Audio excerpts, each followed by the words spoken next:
Bismillahirrahmanirrahim. Alhamdulillahirabbil alamin wa sallallahu wasallam wa barak ala abdihi wa rasulih nabiyina Muhammad wa ala alihi wa ashabihi ajma'in. Amma ba'd.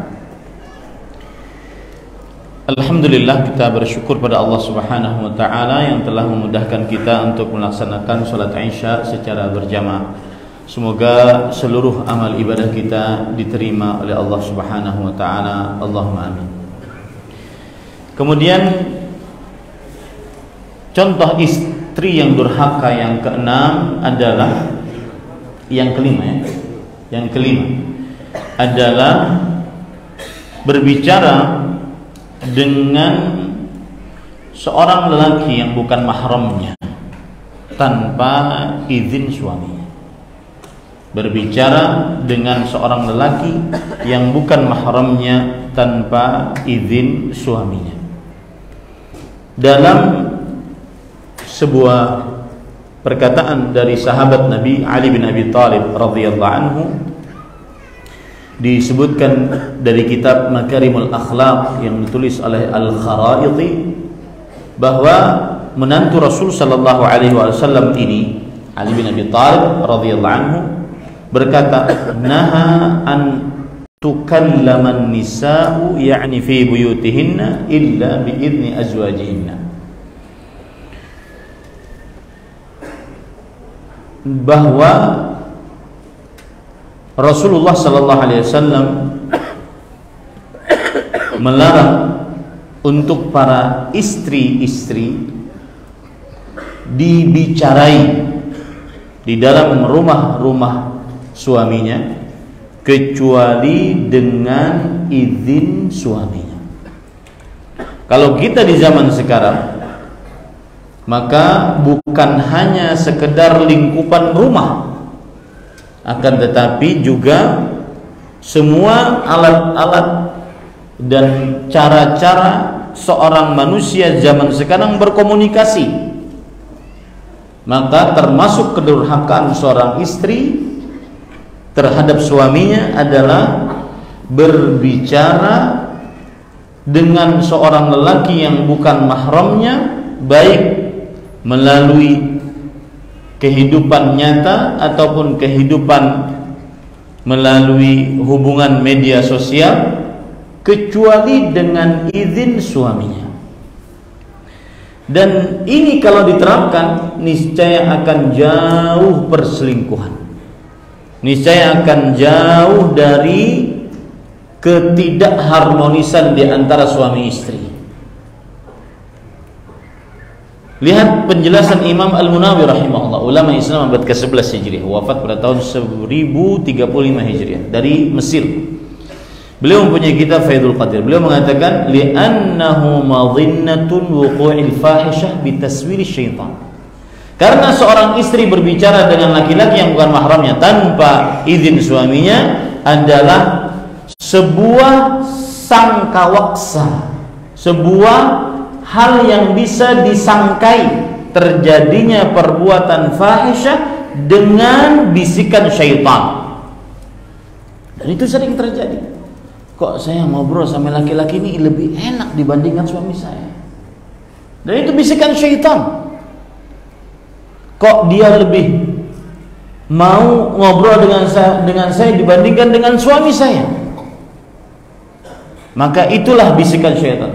Oleh karena itu Islam menutup pintu itu agar tidak terjadi fahisyah. Seorang istri diharamkan untuk berbicara dengan laki-laki yang bukan mahramnya kecuali dengan izin suaminya. Kemudian yang keenam, kedurhakaan istri adalah ketika keluar rumah tanpa izin suaminya, meskipun dalam rangka ibadah. Keluar rumah, seorang istri keluar rumah tanpa izin suaminya, meskipun dalam rangka ibadah, menuntut ilmu, pergi ke rumah orang tua, dan seterusnya. Lihat perkataan dari Imam Ibnu Qudamah rahimahullahu taala. Beliau mengatakan, walizawji man'uha minal khuruji min manzilihi ila ma laha minhu buddun. Seorang suami berhak melarang istrinya untuk keluar dari rumah suami kepada tempat yang semestinya dia pergi ke sana. Sawaun aradat ziyarata walidayha, baik itu ketika sang istri ingin menziarahi kedua orang tuanya, au iyadatiha atau iyadataha, atau mengunjungi kedua orang tuanya, au hudura janazati ahadihima, atau menghadiri jenazah salah seorang dari kedua orang tuanya. Allahu akbar. Harus dengan izin suami. Imam Ahmad rahimahullahu taala berfatwa fi imra'atin laha zaujun wa ummun maridah, tentang seorang perempuan yang mempunyai suami dan perempuan ini mempunyai ibu yang sedang sakit. Perempuan punya suami dan ibunya sedang sakit. Ibu istri ini sedang sakit. Apa kata Imam Ahmad rahimahullah? Ta'atu zawjiha aujabu 'alaiha min ummiha illa an ya'dzana laha. Mentaati suaminya lebih wajib atas istri dibandingkan ketaatan kepada ibunya, kecuali jika diizinkan oleh suaminya. Ini perkataan para ulama rahimahullahu taala. Kemudian disebutkan oleh Imam Ibnu Battah di dalam kitab beliau Ahkamun Nisa, sebuah riwayat an Anas, bahwa Anas bin Malik radhiyallahu anhu bercerita, anna rajulan safar wa mana'a zawjatahu minal khuruj. Ada seorang suami pergi bersafar dan dia melarang istrinya untuk keluar dari rumahnya. Famarida abuha, lalu ibu sang istri ini sakit, bapak sang istri ini sakit. Fasta'dzanat Rasulullah sallallahu alaihi wasallam fi iyadati abiha. Maka sang istri ini minta izin, bukan kepada suaminya, kepada Rasulullah sallallahu alaihi wasallam untuk bisa menjenguk bapaknya yang sedang sakit. Istri minta izin kepada Rasul sallallahu alaihi wasallam untuk bisa menjenguk bapaknya yang sedang sakit. Karena waktu itu komunikasi tidak ada. Suaminya di dalam safar, susah untuk dikomunikasi. Kemudian Rasul sallallahu alaihi wasallam bersabda, "Ittaqillah wa la tukhalifi zaujaki." Bertakwalah engkau kepada Allah, jangan selisihi suamimu. Famata abuha, lalu sang bapak dari si perempuan ini meninggal. Fasta'dzanat Rasulullah sallallahu alaihi wasallam fi huduri janazatih. Lalu dia minta izin lagi untuk menghadiri jenazah bapaknya. Faqala laha, maka Rasul sallallahu alaihi wasallam bersabda kepada perempuan tersebut, "Ittaqillah wa la tukhalifi zaujaki." Takutlah kepada Allah, jangan selisihi suamimu. Maka Allah Subhanahu wa taala memberikan wahyu kepada Nabi Muhammad sallallahu alaihi wasallam, "Inni qad ghafartu laha bi ta'ati zawjiha." Sungguh aku telah ampuni dosa-dosa istri tersebut disebabkan ketaatannya kepada suaminya. Ini para ikhwah yang dirahmati oleh Allah Subhanahu wa taala. Maka hati-hati, jangan sampai seorang istri keluar rumah tanpa izin suaminya, meskipun itu untuk ibadah kepada Allah. Contoh, untuk salat berjamaah. Maka Rasul sallallahu alaihi wasallam bersabda, "La tamna'u ima Allah masajidallah." Janganlah kalian larang istri-istri kalian pergi ke masjid-masjid Allah untuk salat berjamaah. Ini menunjukkan tetap dengan izin suami untuk keluar rumah, tetap dengan izin suami untuk keluar rumah. Ini kadang-kadang ada para ikhwan, dan saya dapati kasus nyata. Suaminya bercerita di hadapan istrinya kepada saya, "Ustaz, saya ini punya istri. Istri saya adalah pegawai di sebuah instansi resmi di pemerintah. Dia sudah dapat jabatan, dapat gaji yang mencukupi. Lalu saya sebagai suami ingin dia di rumah Karena ketika dia keluar rumah, dia bekerja tentunya dengan pakaian yang serba indah, bau wangi, sedangkan kami berdua sudah ngaji. Ketika di kantor ketemu dengan laki-laki yang bukan mahramnya, saya ingin istri saya di rumah, maka saya minta kepada dia agar berhenti. Maka kata sang istri, saya mau berhenti, tetapi pensiun saya masih lama. Bisa nggak engkau bayar semua gaji saya? Ini kejadiannya tadi. Lalu saya hitung,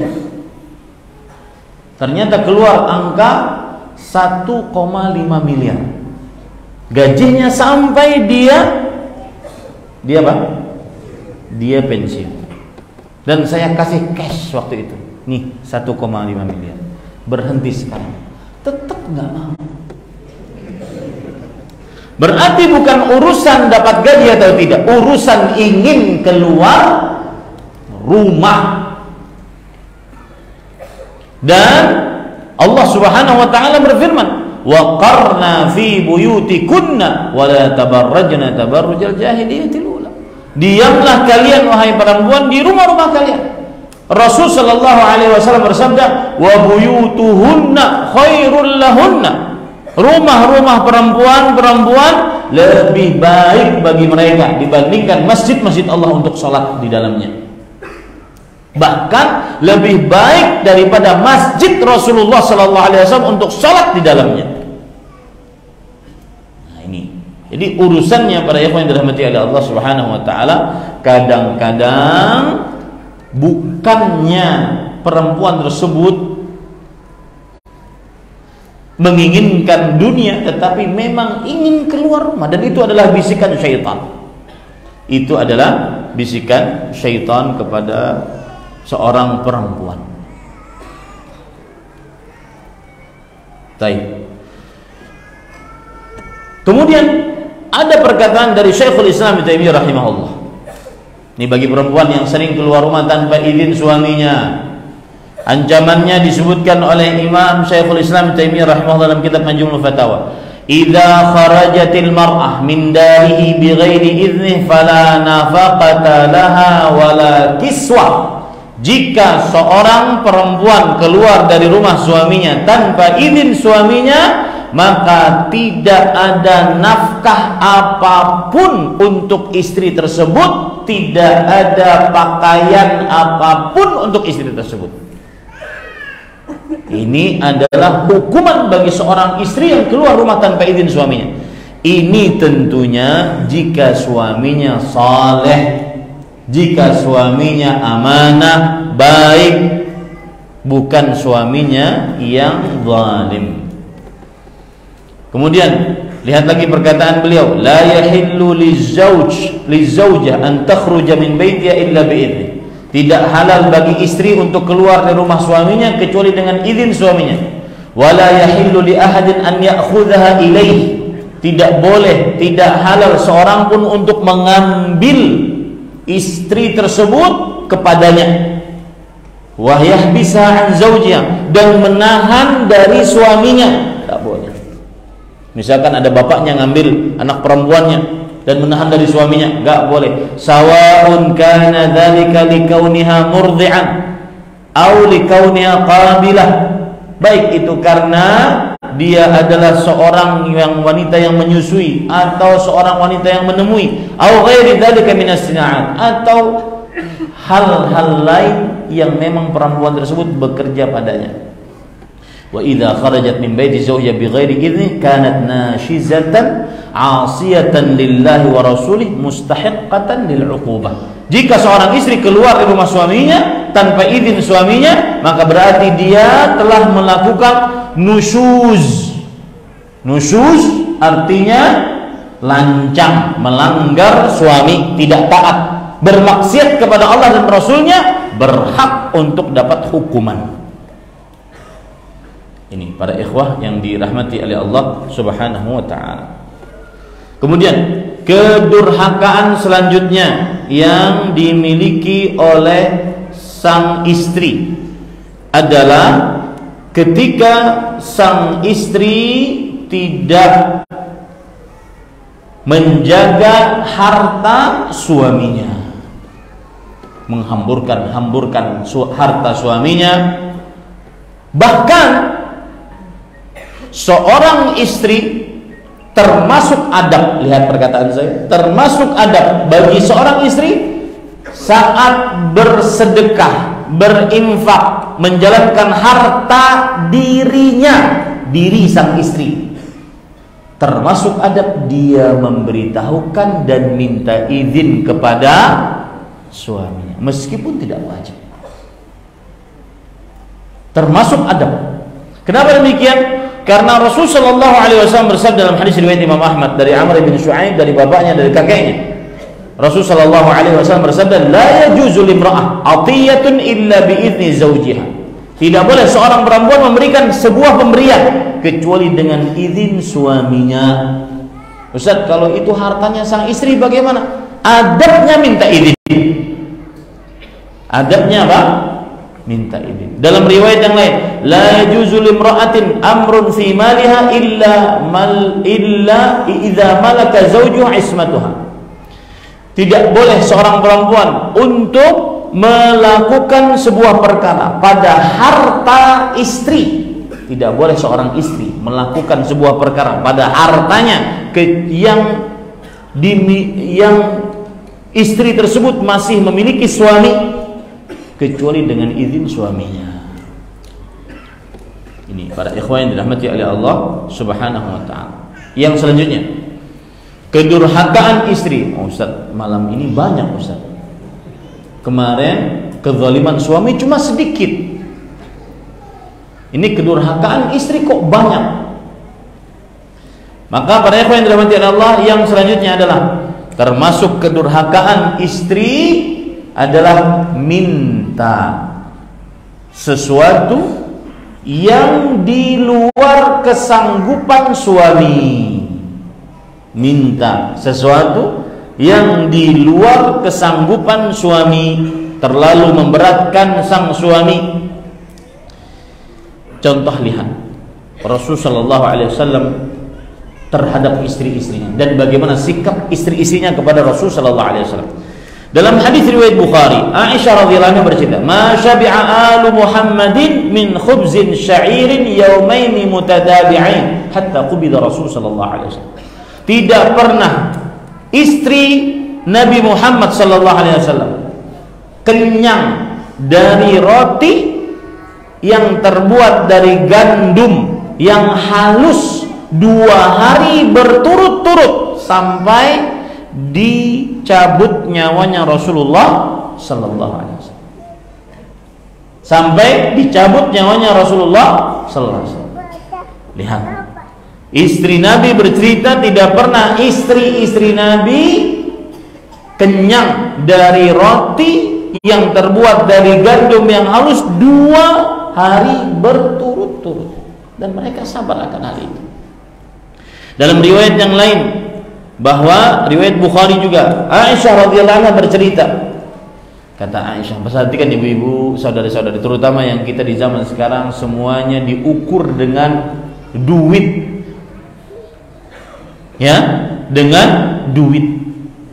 Kata Aisyah radhiyallahu anha, inna kunna lananzuru ilal hilal, thumma al-hilal, thumma al-hilal, thalathatu ahillah fi syahrain. Kita melihat bulan purnama, 3 bulan purnama 2 bulan, 3 bulan purnama 2 bulan, maksudnya kita melihat 2 bulan setengah berarti. Wa ma uqida fi abyati Rasulillah sallallahu alaihi wasallam, dan tidak dinyalakan api di rumah istri-istri Rasul sallallahu alaihi wasallam selama 2 bulan setengah, 3 purnama.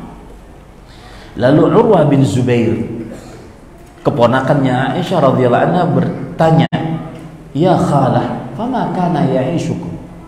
Wahai bibiku, lalu apa yang kalian bisa makan pada waktu itu? Dan ingat, Aisyah, umur beliau saat Nabi Muhammad SAW wafat itu umur 18 tahun.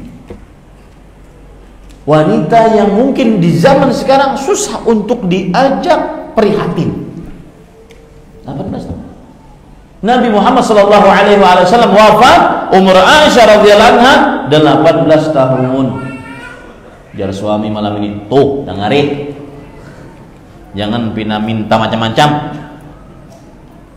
Ya. Mie instan sebutin gitu, cukup sehari semalam. Nah, ini tidak benar ini. Ya. Kita berbicara sering dari awal, saya ulangi bahwa kedurhakaan istri ini pantas memang durhaka jika suaminya saleh, amanah, tidak zalim. Lalu Aisyah bercerita, al-aswadan at-tamr wal ma'. Cuma dua hal yang hitam, kurma dan air. Ini para ikhwan yang dirahmati oleh Allah Subhanahu wa taala, terutama sekali lagi di zaman sekarang seorang perempuan sangat disuguhkan pemandangan di media sosial dengan sifat hidup hedonis. Harus semuanya high class, derajat yang tinggi, dari mulai pakaian, alat komunikasi, tempat tinggal, sampai aksesoris, jam tangan, kemudian tas, apalagi tas nih. Saya ini 1,5 miliar. Saya diceritakan oleh kawan saya, Al-Ustaz Al-Fadhil, kawan saya karena Allah, Ustaz Al-Fadhil Abu Abdul Muhsin Firanda Andirja hafizahullah ta'ala. Saya pernah ke Eropa, dikasih tas kecil 1,5 M oleh panitia. Saya bilang, Pak, nggak perlu ini. Kalau 1,5 M bisa bikin saya bahagia, mungkin. Ingat baik-baik para ikhwah, merasa bahagia bukan merasa senang bukan berarti menjadi bahagia. Saya ulangi, merasa senang bukan berarti menjadi bahagia. Senang punya rumah megah, senang punya mobil-mobil mewah, motor-motor besar, senang punya perhiasan emas, perak, harta melimpah ruah, senang. Tetapi apakah menjamin kebahagiaan? Tidak. Buktinya yang hartanya melimpah ruah, semuanya bisa dia makan, bisa dia pakai, kemana saja di liburan dia bisa, tetapi dia mencari kebahagiaan melalui minuman keras, narkoba, dan seterusnya. Merasa senang bukan berarti menjadi bahagia. Nah, ini ibu-ibu perhatikan baik-baik. Kemudian para ikhwan yang dirahmati oleh Allah Subhanahu wa taala, termasuk kedurhakaan istri yang keberapa ini? Yang ke-9, yaitu tidak bersyukur atas apa yang diberikan oleh suami, meskipun mungkin sedikit. Tetapi sang suami bekerja, sang suami amanah, saleh. Allah bertakdir saja dia belum diberikan kelapangan rezeki, tapi dia semangat kerja. Dia semangat, dia bukan pemalas, dia bukan pengangguran, dia bertanggung jawab, tetapi belum ditakdirkan oleh Allah kelapangan rezeki. Maka sang istri jika tidak bersyukur kepada pemberian suami, nafkah suami yang sedikit tersebut, itu adalah kedurhakaan. Jika seorang perempuan tidak sanggup dengan hidup segala keterbatasan, gugat cerai. Hak dia untuk mencari kebahagiaan dengan laki-laki yang mungkin lebih mapan, hak dia. Tetapi ketika sang suamimu bekerja, suamimu mencari nafkah, dan misalkan dia dapat sedikit dan dia tetap bertanggung jawab terhadap istrinya, memberi nafkah kepada istri dan anak-anaknya, maka pada saat itu wajib bagi istri untuk bersyukur. Durhaka seorang istri yang tidak bersyukur, apalagi melecehkan, meremehkan, merendahkan nafkah suami. Dikasih tas, berapa harganya?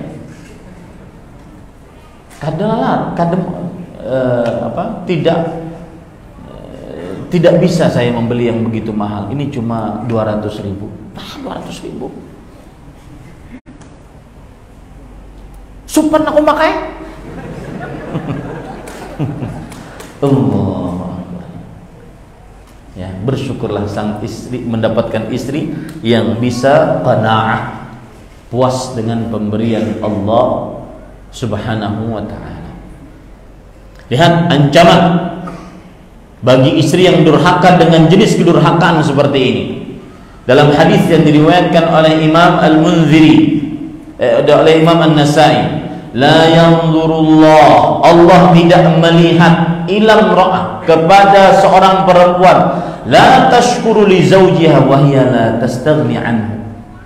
Allah tidak melihat, artinya tidak ditoleh oleh Allah, kepada seorang perempuan yang tidak bersyukur kepada suaminya, padahal dia sebagai istri tidak pernah tidak memerlukan suaminya, sangat memerlukan suaminya. Ini para ikhwah yang dirahmati oleh Allah Subhanahu wa ta'ala. Lihat lagi dalam hadis yang lain yang diriwayatkan oleh Imam Bukhari, bahwa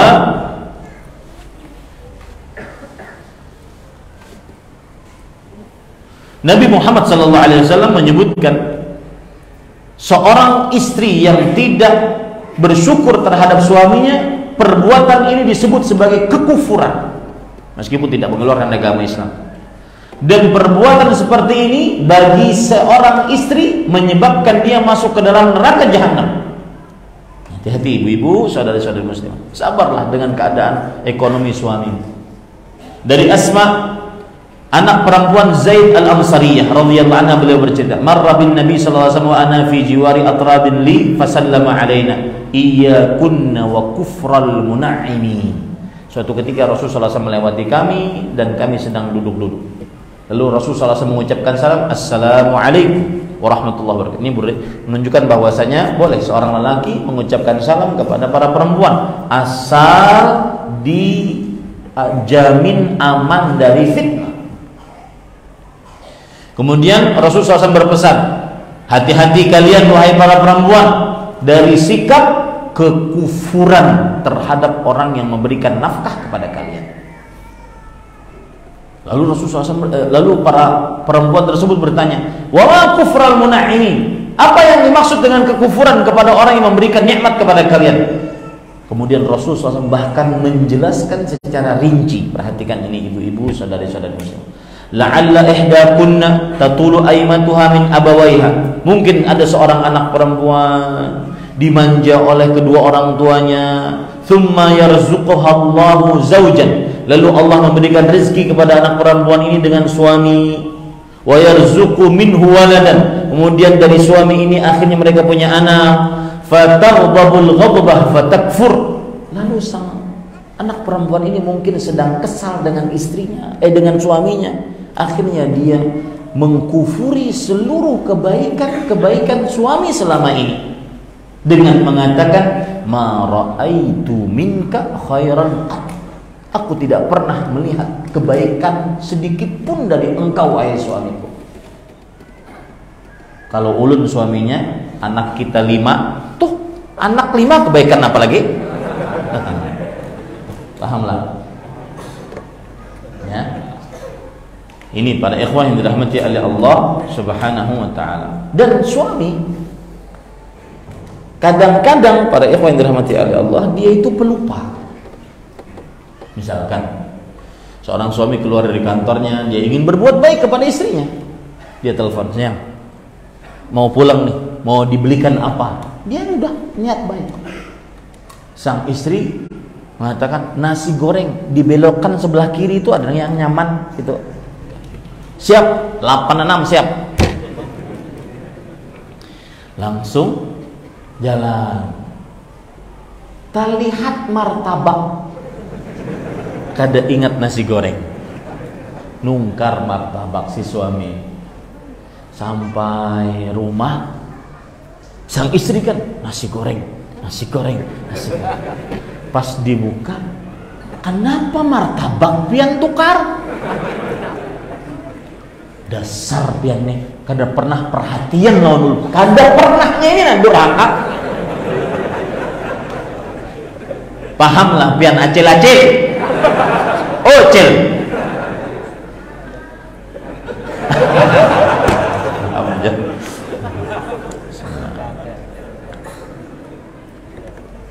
Ya.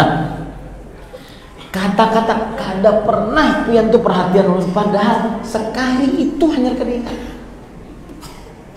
Ini hati-hati para ikhwah yang dirahmati oleh Allah Subhanahu wa taala. Sudah berapa itu? 9. Taib. Ujar laki-laki tambah lagi setai. Sudah gitu 9 itu aja ya. Ya, itu saja sudah panas telinga mendengarnya. Mudah-mudahan antara lelaki dan suami benar-benar bisa menjalankan hak dan kewajibannya masing-masing. Nah, masih ada waktu sekitar beberapa menit. Jika ada pertanyaan dipersilakan. Silakan kasih mic. Waalaikumsalam. Tadi dikatakan bahwa banyak sekali hal-hal yang terkena pada istri, durhaka. Mungkin kalau kita intervensi tadi banyak sekali Pak. Pertanyaan Anda, bagaimana caranya istri menghapus kedurhakaan itu? Apakah perlu minta satu-satu disebutkan atau cukup secara global? Itu yang pertama. Yang kedua ini suaminya menuntut nih. saya juga tadi melihat bahwa banyak yang berlaku pada istri. Bagaimana dengan anak perempuan kita yang juga mungkin mendekati kemaksiatan itu, Pak? Terima kasih. Baik. Bismillah, alhamdulillah.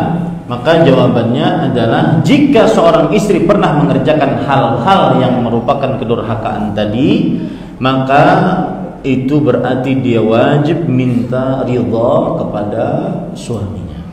Dan ada dua konsep yang disebutkan oleh Rasulullah SAW untuk perempuan agar dia selamat dunia akhirat. Suatu ketika Rasulullah SAW bertemu dengan bibinya Husain bin Mihsan. Bibinya, ada seorang sahabat Rasulullah SAW bernama Husain bin Mihsan. Ada bibinya. Bibinya ini bertemu dengan Rasulullah SAW. Kemudian Rasulullah SAW bertanya, "Adzatu ba'dik, wahai bibi Husain, apakah engkau mempunyai suami?" Kemudian sang bibi menjawab, "Na'am." "Iya wahai Rasulullah." Kemudian Rasulullah SAW menyebutkan konsep pertama menjadi istri yang sukses. Beliau mengatakan, "Kaifa anti lahu?" Bagaimana sikapmu terhadap suamimu? Itu yang selalu harus ada dalam benak seorang istri. Bagaimana sikap saya yang terbaik kepada suami saya? Dari mulai pelayanan di atas ranjang, makanan, kemudian pakaian, dan seterusnya. Bagaimana sikap seorang istri kepada suaminya? Itu konsep pertama. Perbaiki sikap istri terhadap suaminya. Kemudian Rasulullah SAW dijawab oleh sang bibi, "Ma'aluhu illa ma'azaztu an." Aku tidak pernah meremehkan untuk mengurusnya wahai Rasulullah. Ya, untuk mengurusnya wahai Rasulullah. Kecuali yang aku sudah tidak sanggup lagi. Ini kan kadang-kadang kita dapati memang suami-suami, apalagi kalau sudah garing, ya, lebih manja dibandingkan anaknya. Dan ini bukan hanya suami-suami yang baru-baru, kai-kai itu saat garing maka dia kadang lebih manja kepada nini-nini dibandingkan cucu-cucunya. Maka pada saat itu perbaiki perlakuan seorang istri kepada suami. Kemudian Rasulullah SAW berpesan lagi dengan konsep yang kedua. Beliau mengatakan, "Unzuri aina anti minhu, innama huwa jannatuki wa nar." Konsep yang kedua adalah perhatikanlah bagaimana perasaan suamimu terhadapmu. Ridho atau murka, senang atau tidak senang. Sesungguhnya suamimu adalah surgamu atau nerakamu. Maka dari hadis ini kita jawab pertanyaan sang bapak, yaitu hendaklah dia minta ridha kepada suaminya. Adapun anak perempuan kita, maka pada saat itu dia diajari agar mencari ridha suaminya. Ada kisah menarik, ini mungkin Anda sampaikan dan Anda amalkan mungkin dalam kehidupan kita sehari-hari. Anda sampaikan kepada anak-anak perempuan. Ada seorang qadhi Shuraih, seorang hakim yang bernama Shuraih. Kemudian Shuraih ditanya oleh seseorang, bagaimana kehidupanmu dengan suamimu, dengan istrimu? Maka Shuraih berkata, "Mundu 20 sana lam yakun khilafan baini wa baina zaujati fi kalimah." Semenjak 20 tahun tidak pernah kami bertengkar. 20 tahun. Lalu yang bertanya, apa kuncinya? Kata Shuraih, kuncinya adalah ketika saya sudah mengakad dia, kemudian saya masuk ke kamarnya, saya melihat wanita yang sangat cantik, sangat menggoda diri saya. Lalu saya sholat 2 rakaat. Lalu setelah itu ternyata istri saya sholat di belakang, salam bersama saya. Setelah saya ingin menjulurkan tangan saya untuk merasakan kenikmatan dunia, maka sang istri mengatakan, ala rislik, ala ma kunta, tunggu sebentar, ana gharibatun minka, aku orang asing sebelumnya dari engkau. Kemudian sang istri berkata, aku tidak tahu apa yang menjadi kesukaanmu dan apa yang kamu tidak sukai. Sebutkan apa yang kamu sukai, sebutkan apa yang tidak kamu sukai. Yang kamu sukai aku berusaha untuk mengerjakannya, yang tidak kamu sukai aku berusaha untuk menjauhinya. Nah, ini tanamkan kepada anak-anak perempuan kita. Saya punya anak perempuan 2, Pak. PR berat. Saya punya pesantren perempuan, makanya salah satu pesantren perempuan ini sesuai dengan pengalaman dan setelah rapat majelis pesantren, saya ketika baru bangun pesantren dan ini untuk tahun yang kedua pendaftarannya, kita sepakat bahwasanya seorang anak perempuan yang paling utama dia dibekali atasnya adalah ilmu agama, kemudian keterampilan menjadi istri dan menjadi ibu bagi anak-anak. 2 poin ini penting. Bahkan kami tidak terlalu ingin fokus untuk hafal harus 30 juz, karena seperti pengalaman saya tidak terlalu diperlukan. Seorang anak perempuan menjadi ibu rumah tangga harus hafal 30 juz. Tetapi bagaimana dia menservis suami sampai suami benar-benar puas dengan pelayanan istri, sampai suami tanganga dilayani oleh istri. Dan yang kedua, sampai anak-anak benar-benar terdidik oleh ibunya, tidak perlu orang di luar dari ibunya. Saya tidak kecuali kalau seandainya anak perempuannya ingin menjadi guru, ustazah, pendakwah, maka dia harus menuntut ilmu yang tinggi, bahasa Arab yang bagus, hafal Al-Quran mungkin 30 juz, hafal hadis ini, hafal ini. Tapi kalau kembalinya nanti ke rumah tangga, menjadi istri dan menjadi ibu rumah tangga, maka yang diperlukan 2 hal itu, ilmu agama dan yang kedua keterampilan menjadi istri dan ibu rumah tangga. Sabar mendidik anaknya, ngajari anaknya Iqra. Kadang 1 hari cuma dapat 1 huruf karena anaknya sedang membandel. Sabar. Sebagian perempuan tidak sabar. Dan mudah-mudahan alumni dari pesantren saya tersebut jika sudah lulusan SMA siap untuk dinikah. Ini para ikhwan yang dirahmati oleh Allah Subhanahu wa taala. Wallahu a'lam. Saya pernah ditanya teman saya, jika seorang anak pacaran tanpa diketahui orang tuanya dan orang tua tersebut sudah melarang anak itu, apakah dosa pacaran itu masih ditanggung orang tuanya? Perhatikan baik-baik. Kaidah asal la taziru waziratun wizra ukhra. Seorang tidak menanggung dosa orang lain, itu kaidah asal. Orang tua tidak menanggung dosa anaknya, itu kaidah asal. Seorang tidak menanggung dosa orang lain, tetapi orang tua tetap akan dimintai pertanggungjawaban. Rasulullah SAW bersabda, ar-rajulu ra'in ala ahli baiti wa huwa mas'ulun anhu. Seorang lelaki, suami, bapak adalah pemimpin di tengah rumah tangganya dan dia penanggung jawab atas mereka. Ditanya oleh Allah kelak. Tapi untuk penanggung dosa tergantung sikap bapak. Apakah dia menjaga kesucian anak perempuannya? Apakah dia membiarkan anak perempuannya bergaul seenaknya? Tetapi bagaimanapun dia bertanggung. Adapun menanggung dosa tergantung sikap adik orang tuanya. Wallahu a'lam. Wal mar'atu ra'iyatun fi baiti zawjiha wa hiya mas'ulatun anhu. Seorang istri atau ibu adalah pemimpin di rumah suaminya dan dia penanggung jawab atas anak-anaknya. Nah, begitu. Wallahu a'lam.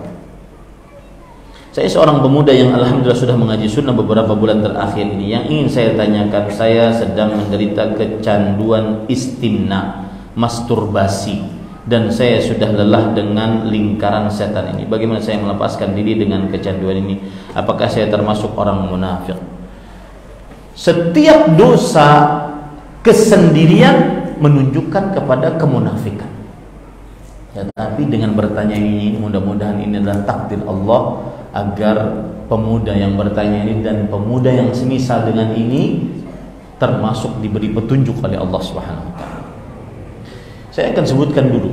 Kita berdoa dulu. Berdoa dengan nama-nama Allah yang husna, sifat-sifat yang ulia. Semoga kita dijauhkan dari dosa-dosa rahasia. Saya akan sebutkan dulu kaidah. Mudah-mudahan dengan kaidah ini bisa menjadi jawaban atas pertanyaan. La sa'adah illa bi ta'atillah, wala ta'ah illa bitaufiqi minallah. Tidak ada kebahagiaan apapun dunia akhirat kecuali dengan taat kepada Allah. Maka wahai para pemuda dan pemudi yang sedang masturbasi, lezat mungkin dirasakan, akan tetapi tidak bahagia.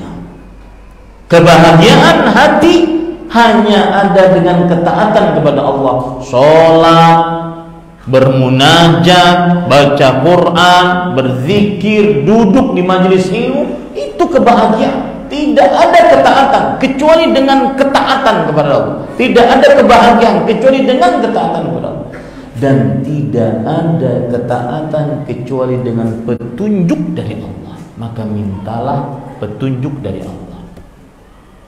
Sebagian orang Pak kalau berdoa cuma minta kepentingan-kepentingan duniawi, minta rezeki, minta anak, minta jodoh, minta dilunaskan hutang, minta pekerjaan, minta usaha lancar, minta bini kedua, minta ya. Sebagian orang cuma minta kebaikan, tapi dia lupa untuk minta dimudahkan beribadah, mengerjakan perintah, menjauhi larangan. Ini perlu doa.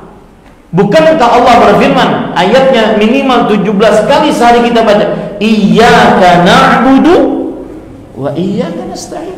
Hanya kepadamu kami beribadah dan hanya kepadamu kami minta pertolongan. Ibadah apapun, baik itu mengerjakan perintah atau menjauhi larangan, tidak akan bisa kita kerjakan kecuali dengan minta tolong. Minta tolonglah kepada Allah. Bagi saudara pemudi ini, minta tolonglah kepada Allah. Minta tolongnya itu enggak sekali dua kali, minta. Saya sering menggambarkan begini, walillahil matsal, dan Allah lebih tinggi perumpamaannya. Ini bapak, misalkan kita lagi main HP, saya ada urusan di WhatsApp, urusan pesantren, sibuk sekali, harus jawab sana jawab sini, karena keputusan ada di tangan saya, harus saya menentukan. Asik-asik begitu. Ada anak umur 4 tahun, Abdurrahman, bah. Kan panas telinga. Maka, iya nak, apa? Itu antara makhluk dengan makhluk. bagaimana antara makhluk dengan Allah. Yang Allah berfirman, Rasul sallallahu alaihi wasallam bersabda, "Inna rabbakum hayyun karim, yastahi min 'abdihi idza rafa'a yadayhi an yaruddahu masifah."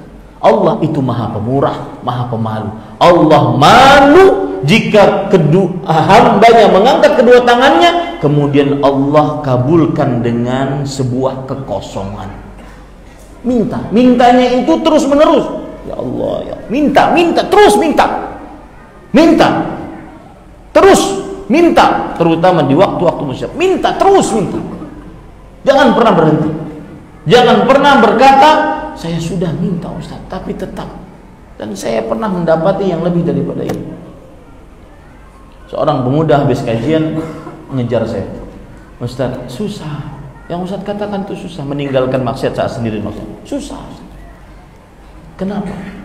Saya sudah merasakan. Saya punya hard disk eksternal, di dalamnya 1 GB video form. Lalu setelah saya dengar kajian, saya hapus. Sepekan setelahnya saya download 20 GB. Bahkan saya sampai melihatnya itu sampai menangis sambil istighfar. Tapi karena kecanduan. Maka saya katakan, ad-du'a yaf'alu bil mustahil 'indan nas. Doa mengerjakan sesuatu yang menurut manusia mustahil. Berdoa kepada Allah agar diberhentikan dari maksiat. Salah satu doa yang sangat indah ambilan dari surat Al-Hujurat, Allahumma habbib ilaina al-iman wa zayyinhu fi qulubina wa karrih ilaina al-kufra wal fusuqa wal isyan waj'alna minar rasyidin. Ya Allah, cintakan kepada kami iman dan indahkan iman itu di dalam kalbu kami. Bencikan kepada kami kekafiran, kemaksiatan, kekufuran, kefasikan, dan berilah kami petunjuk. Minta terus itu, baca terus. Ya, Allah tidak akan pernah bosan sampai kita bosan.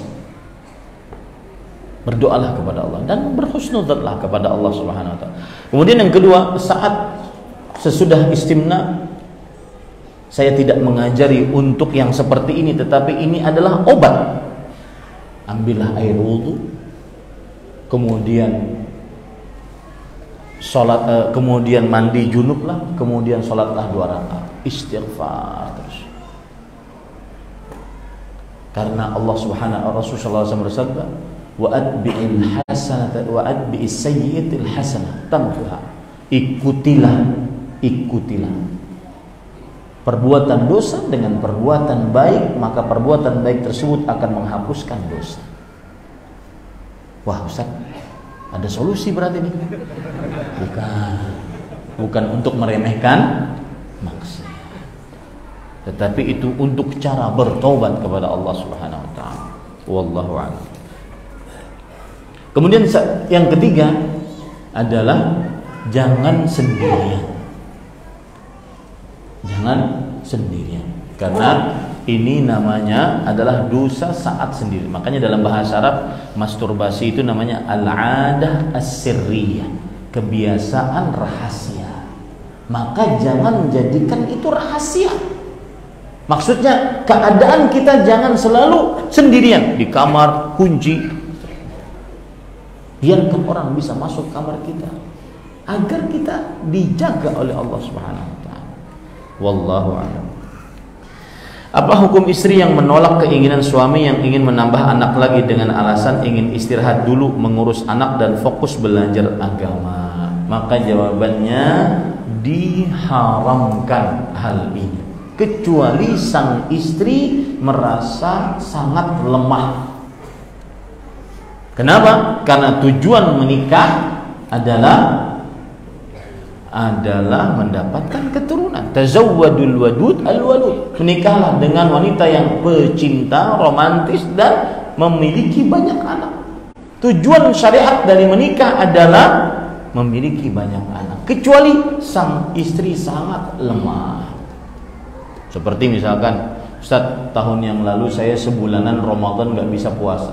Mengapa? Hamil. Tahun ini pinanya kada kau puasa lagi. Kenapa? Menyusui. tahun kena pinanya kan kau juga. Kenapa? Hamil pula. Apa bisa bilang puasanya? Nah, ini kan lemah, istrinya lemah.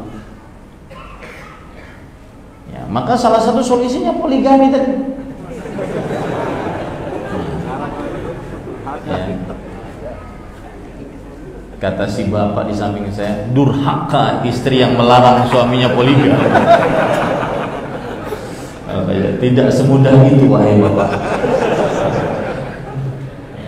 Ada seorang perempuan bertanya kepada Syekh di Arab Saudi, ya Syekh, apa hukumnya saya berdoa kepada Allah, ya Allah, adkhilni wa zawji al-jannah. Ya Allah, masukkan saya dan suami saya ke dalam surga. Fa idza dakhalna al-jannah la tu'tihi hurul ain. Wahai Allah, kalau kami masuk ke dalam surga, jangan berikan kepada suami saya bidadari. Maka sang Syekh menjawab, tubtulina fid dunya wa tubtulina fil akhirah. Kalian sudah menyiksa kita di dunia, tidak boleh poligami, di akhirat juga. Subhanallah.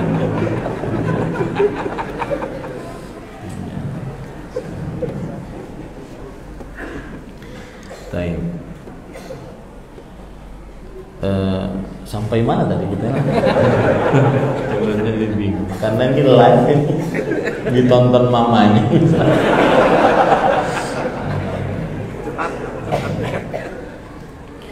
Baik, maka tidak boleh hukumnya, ya. Kecuali kalau seandainya perempuan lemah. Dan saya perlebar masalahnya, apa hukum KB? KB jawabannya adalah hukumnya asalnya tidak diperbolehkan. Baik untuk KB itu kan fungsinya dua, memutuskan sama sekali kehamilan atau mengatur kehamilan. Dua-duanya asal hukumnya tidak boleh dalam Islam. Disebabkan karena tadi tujuan dari syariat menikah dalam Islam adalah memiliki anak, keturunan. Kecuali kalau seandainya sang istri sangat lemah, seperti yang saya ceritakan tadi, setiap tahun hampir hamil, maka pada saat itu dia boleh untuk mengatur. Itu pun dalam keadaan sangat terpaksa untuk menjaga kesehatan sang ibu. Wallahu a'lam. Yang manakah yang harus saya dahulukan, permintaan orang tua seperti ibu untuk menunaikan sesuatu atau mengantar istri membawa anak berobat ke rumah sakit? Jika ini pertanyaan dari suami, maka jawabannya ibu didahulukan. Ya, tetapi ingat, jangan sampai menelantarkan istri. Ini sering terjadi, suami yang kurang dewasa dalam menghadapi dua perseteruan, yaitu istri dan mertua perempuan. Ini di mana-mana di dunia ini adalah international crime. Artinya perseteruan antara istri dengan mertua perempuan sangat sedikit sekali yang akur. Kenapa? Karena di sana ada kecemburuan antara perempuan dengan perempuan. Kata sang ibu, ini anak saya. Kata sang istri, ini suami saya. Maka diperlukan saat itu adalah, jadi yang diperlukan saat itu adalah suami yang penuh dengan hikmah. Dia wajib mendahulukan ibunya, tapi jangan sampai menelantarkan istrinya. Wallahu a'lam. Kami pernah bertengkar sampai besar. Terus istri terkadang keras, tidak nurut apa yang suaminya perintah. Mungkin karena saya juga sebagai suami. Mohon masukan untuk saya dan istri. Semoga kami menjadi suami istri yang saleh dan saleh. Begini para ikhwan, ada penjelasan menarik dari surat Ar-Rum ayat 31 dengan tafsir Imam Ibnu Katsir. Ayatnya berbunyi begini, wa min ayati an khalaqalakum min anfusikum azwajan litaskunu ilaiha. Dari tanda-tanda kekuasaan Allah, Allah menciptakan bagi kalian wahai para suami pasangan dari sejenis kalian. pasangan dari sejenis kalian agar kalian tenang dengannya. Kata Imam Ibnu Katsir, kalau Allah Subhanahu wa taala menciptakan seluruh anak manusia keturunan Adam seluruhnya laki-laki dan disuruh mencari bini dari selain manusia, maka sangat sulit mendapatkan ketenangan. Misalkan nih, seluruh anak Adam seluruhnya laki-laki, tidak ada perempuannya, disuruh mencari bini dari selain manusia, maka tidak mungkin seseorang akan mendapatkan ketenangan. Contoh, secantik-cantiknya waring tidak mungkin mendatangkan ketenangan bagi seorang lelaki manusia. Pahamlah biar waring. Ya. Maka secantik-cantiknya jin tidak mungkin mendatangkan ketenangan bagi suami dari jenis manusia. Bagaimana bisa mau tenang? Hendak diragam, hilang sidin ke sana. Nggak mungkin. Nah, maksudnya adalah apabila, ini perhatikan, suami istri yang sering-sering bertengkar, dikit-dikit bertengkar, ya, maka perhatikan, saya khawatir suami istri yang sering bertengkar salah satunya bukan manusia.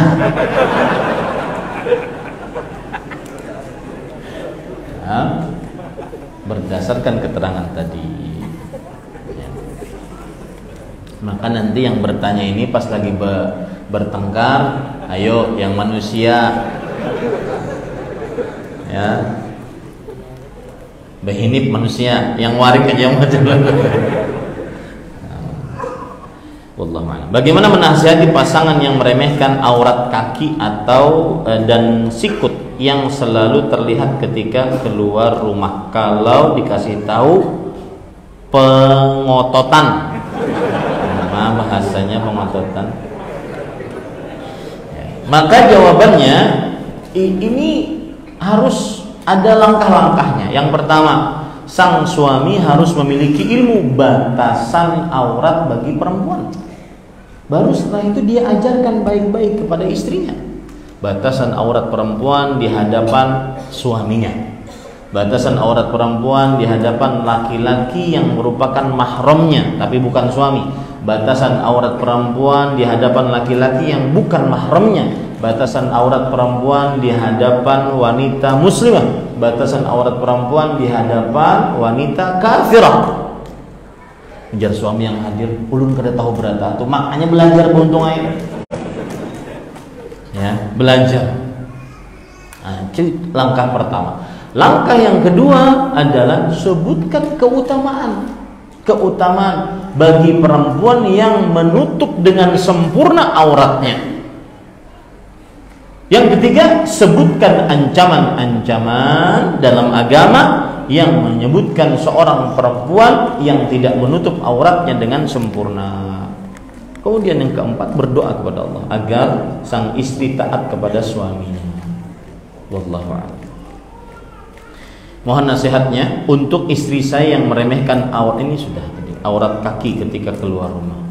Semoga istri saya sadar dan tidak pernah meremehkan dosa tidak menutup aurat. Istri sudah lama ngaji sunnah. Nah, ini seperti yang sudah saya ungkap tadi, mungkin salah satu penyebabnya adalah tidak tahu secara dalil syar'i bahwa kaki adalah apa? Aurat. Kaki itu aurat para ikhwan. Bagi perempuan kaki adalah aurat yang haram dan dosa besar. Ya, saya runut ya.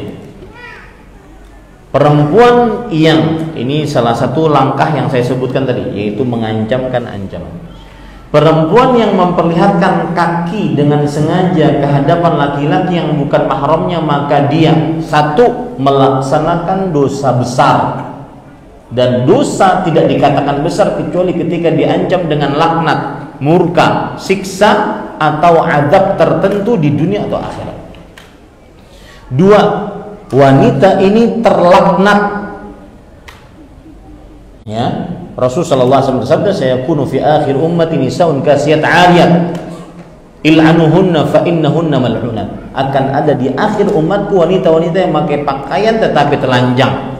Memakai pakaian tetapi telanjang maksudnya adalah sebagian ditutup, sebagian dibuka. Atasnya mungkin tertutup tetapi kakinya tidak ditutup. Laknatlah wanita-wanita tersebut, dan sesungguhnya mereka adalah wanita-wanita terlaknat. Dua. Yang ketiga, wanita-wanita yang membuka auratnya termasuk kaki adalah wanita-wanita yang kelak di hari kiamat tidak memiliki cahaya untuk bisa berjalan di atas sirat.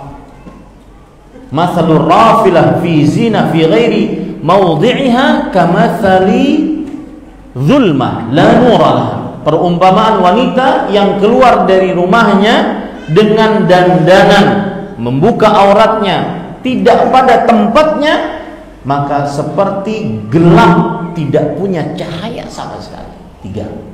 Yang keempat, wanita-wanita yang membuka auratnya, dia sudah dosa besar, dapat laknat, tidak punya cahaya, dia dicap sebagai seorang munafik.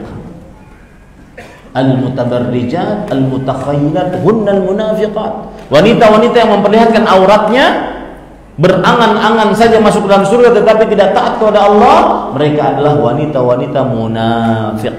4. Yang kelima, wanita-wanita yang membuka auratnya di hadapan laki-laki yang bukan mahramnya, termasuk di dalamnya kaki yang dibuka, maka dia diancam dengan tidak masuk ke dalam surga, bahkan tidak mencium bau surga, yang baunya bisa dicium dari ratusan tahun perjalanan yang sangat jauh. Misalkan di sini surga, di sini berjalan ratusan tahun, itu pun tidak mencium bau surga. Artinya sangat jauh dari surga. Rasulullah SAW bersabda, "Nisa'un kasiyat 'ariyat ru'usuhunna ka'asnimatil bukhtil ma'ilah la yadkhulnal jannah wa la yajidna rihaha wa inna rihaha la tujadu min masirati kadza wa kadza."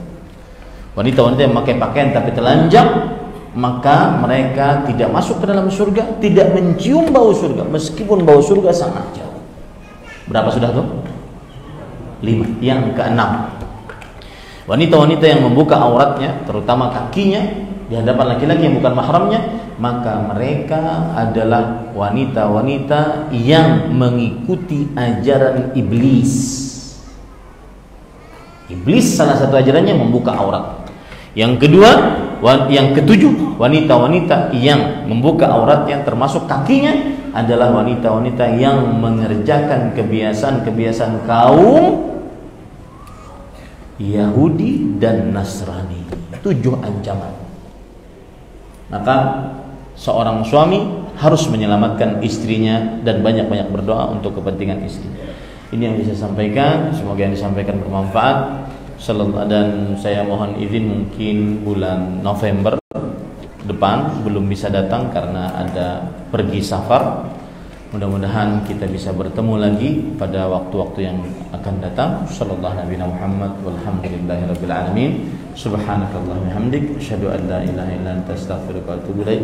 Wassalamualaikum warahmatullahi wabarakatuh.